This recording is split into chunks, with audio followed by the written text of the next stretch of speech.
is like probably one of the best months of the year, I'm just saying. Social work is the helping profession. It's a profession focused on helping individuals and communities to improve their well-being and meet their basic and complex needs. Its primary mission is to serve, and we serve the vulnerable and the oppressed. Talk about a field that's committed to humanity. Thank you so much for everybody that's joining us today. Welcome back to our interview series celebrating the profession of social work for Social Work Month. And what that means is that we're trying to get a social worker a day for the month of March. It's been one hell of a project.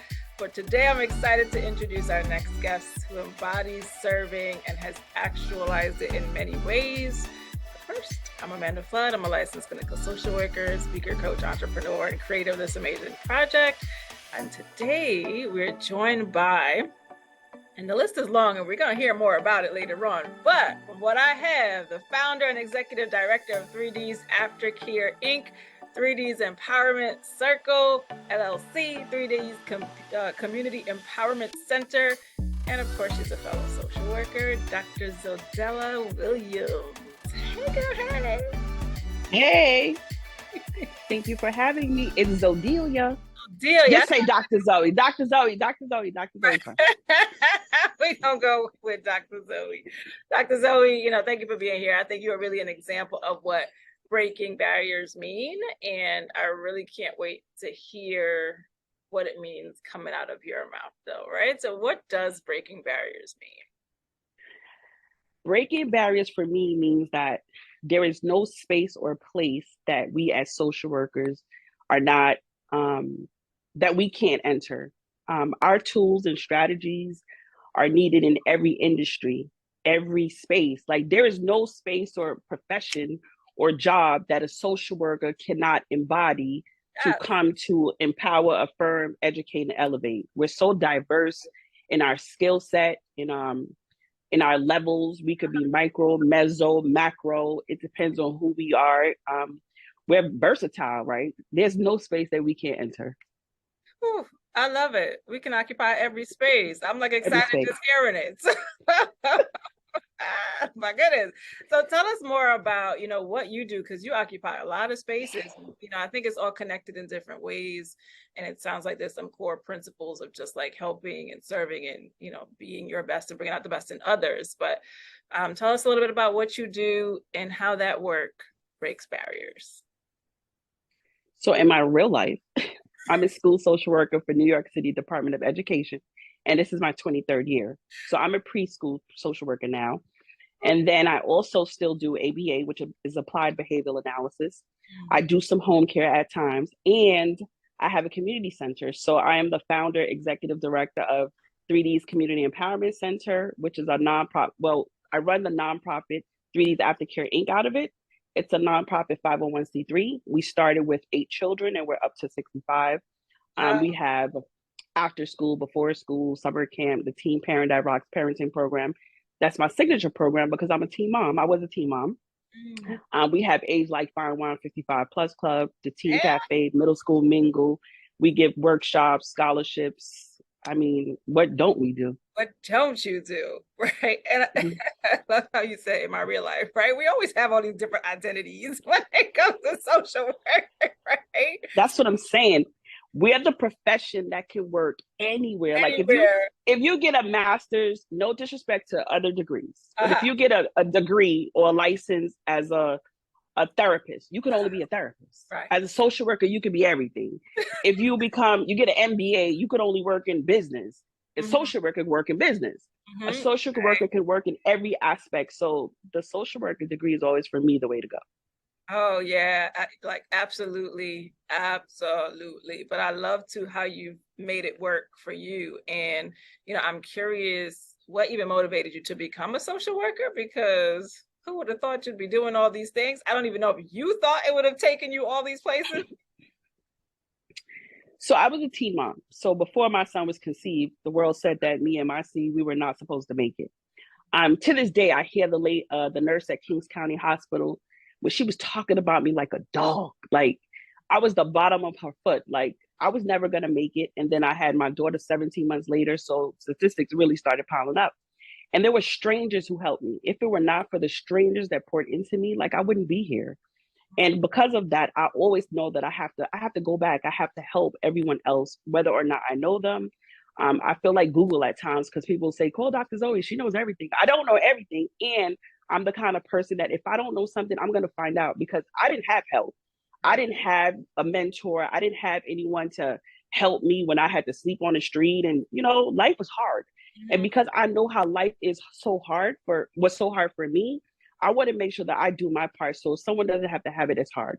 You show up differently. Like my mind goes to like social work gives you all these core skills, but like it's us, right? It's us and what we bring in and our stories, how we kind of shape it into something that's magical. Because how social work looks for you, it may look differently for somebody else. But like that, like love that's there, like to me, that's just so different than any other. It's different. It's different because I'm an immigrant. So I came to this country. I didn't even speak English. Right. I was a non-English. There was no ESL. I was born in Panama. It's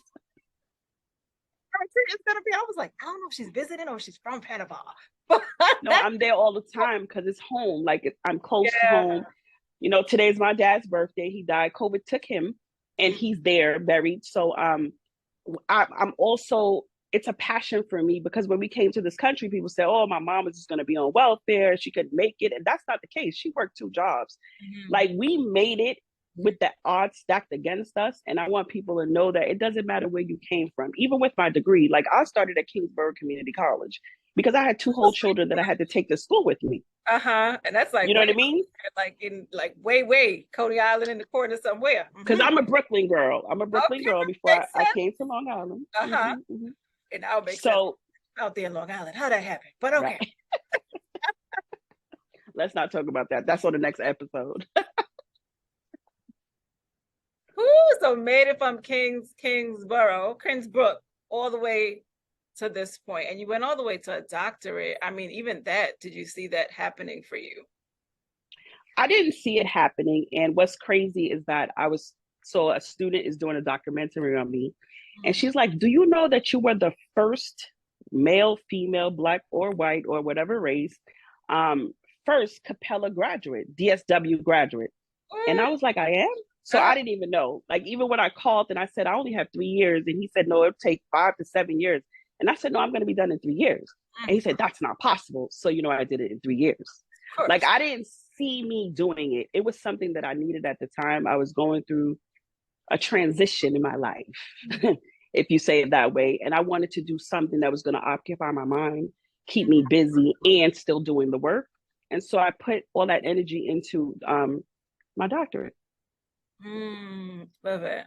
And so it kind of worked out. The time passed, you stuck to the goal that you wanted, and then just kept like creating and building from there. Because for me, like I love interns, right? So I do some guest lecturing for my friends and colleagues. I'm not ready to jump in and start grading papers and things like that. I just want to come in, wow them, and be like, bye. Keep it moving, right? What I do want to invest in are students, right? When interns, they come to 3Ds, I want to show them that there's a macro level work of social work that people don't talk about. We're always talking about micro and meso. Every time I meet a student, I want to be a therapist. I want to be a therapist. There is so much more. The other thing they say is like, oh, social workers don't make money. I said, no, we are hustlers. We are making money out here. We are, right. We know how to connect the dots. We can serve and connect the dots and serve ourselves. I love it. I love it on so many levels. Like there's so much just like passion behind what you do. Definitely a little bit of like strategy of what you do too to make all these pieces work. And knowing too that, yeah, we can be financially sound at this as well, right? Is there something else that people find surprising when it comes to social work? Yeah, people find it surprising that you could be an entrepreneur. Like it's always this mentality of stealing children or something negative. There's never like, most times when there's a conversation, I always find that it's like a negative thing and then the social worker. Not like the social workers created this and they were innovative. You know what I mean? Right. We follow it's the negative thing, and then And there was the social worker. I feel like it should be a positive thing, and that social worker. Do you know that social worker? Because she is the bomb. That's what I want to leave.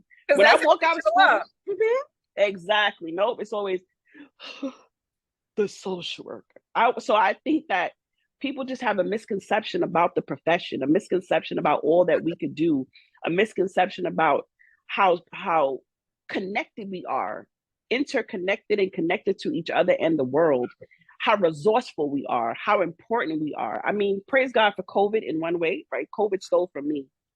Stole 14 people, my dad, my daughter's father, a lot. And it allowed people to understand that social workers are needed.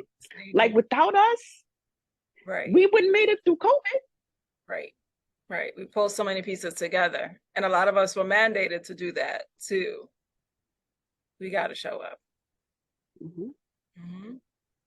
So finish the sentence. I wish people understood social workers, ... Social workers like Muhammad Ali, like we're the greatest of all time. Like social workers are the most, I don't know, empowering, affirming people that you could just be around. Like we're just like dope. I mean, when you have social workers in your life, there's always going to be somebody that's going to rock for you, even if they don't want to rock for you, because it's just innate. Like it's automatic for us to just want to help you. You know what I mean?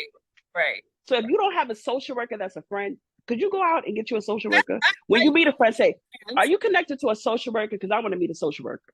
Right. That's like the challenge for the month. Go find you a social work friend. You need somebody in your corner like that. I love it. Oh my goodness, Dr. Zoe, I think you just have a powerful story altogether. And I feel like we just got pieces of that, and in some way that's gonna come out in some greater fashion in your life. But I thank you for taking the time today. I thank you for being so insightful and opening up everyone's eyes to just what's possible for us, and that we are not out here all homely and struggling, but we're doing some amazing things. And I hope everyone... We struggle too, and we have the tools to go and hustle to not struggle for too long. Because we don't want to struggle. Like we'll help you out your struggle, but we're not trying to stay there, right? So I respect that too, because there's a balance, and we still need like the light on this profession too, because there are some things that just don't make sense for our profession, where they make it a lot harder than what it needs to be for us to be just comfortable in this role, right? But again, thank you for your time. To everyone in the profession, we see you, we thank you. Happy Social Work Month. To all you guys listening, if this was inspiring to you, like it and definitely share it on your socials. I would appreciate you all. Happy Social Work Month. Thank you, Dr. Happy Social Work Month.